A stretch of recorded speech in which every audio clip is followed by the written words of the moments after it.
Well, since February 24, the ongoing war in Ukraine has drawn conscripts and volunteers into combat on both sides of the conflict.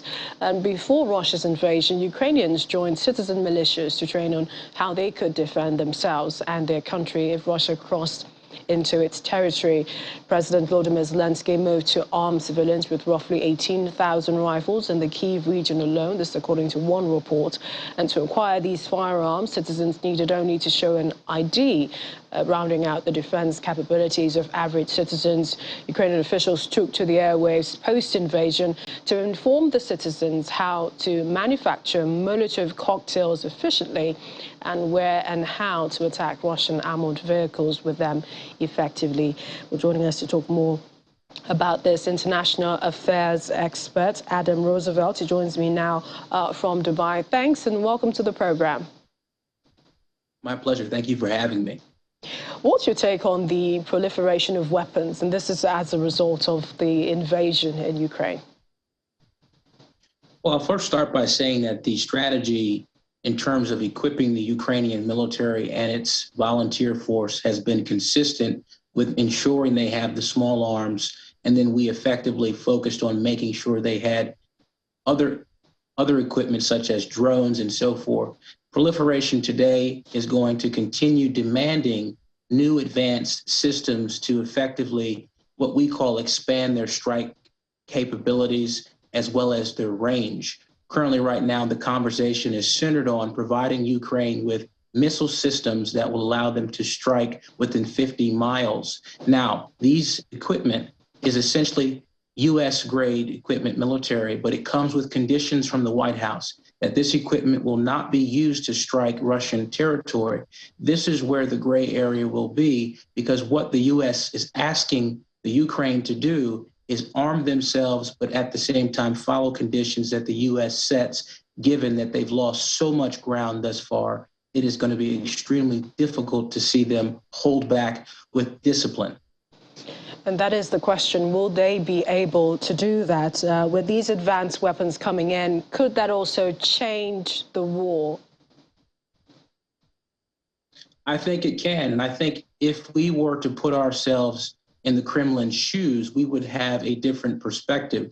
We've not been in this particular position where we don't have U.S. military on the ground in the Ukraine, but the United States military is providing intelligence, very advanced weaponry. So the Russian counterpart on the other side will be holding the U.S. accountable at some point in time. So I think this will be a question about what Russia will do in terms of retribution in the future for allies of NATO, specifically led by the United States, and what retribution looks like, not just from an economic perspective, but also from a military and intelligence perspective, and leveraging what we would call guerrilla warfare tactics to target U.S. interests in different ways that we've not seen today. And of course, Russia is frowning at that, this U.S. advanced weapons to Ukraine. But also, you know, looking at the way things are, the conflict there, do you fear that we are not past the nuclear dimension to this invasion?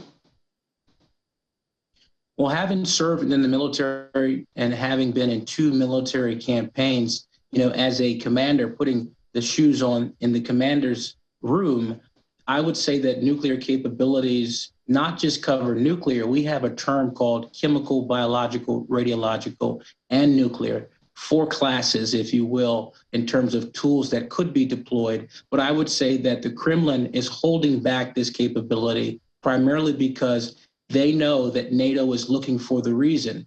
And anything that would leverage a CBRN capability, which includes nuclear, would give the NATO allies some reason to encroach further into this war. We won't say potentially putting boots on the ground, but there are innovative ways beyond economic sanctions, beyond intelligence, beyond supplies that the U.S. and NATO could effectively encroach further and support Ukraine with this particular effort.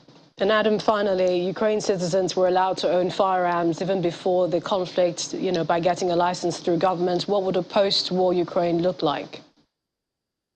Well, a post-war Ukraine will look like a very devastated country, from infrastructure sectors ranging from construction, real estate, food, and information technology, data centers. Everything is degraded. We will go through what I would consider to be a reconstruction era funded by NATO, funded by European Union. Whether or not they join the EU, there will be a tremendous amount of surplus of cash that needs to go into a fund for reconstruction because of degraded infrastructure.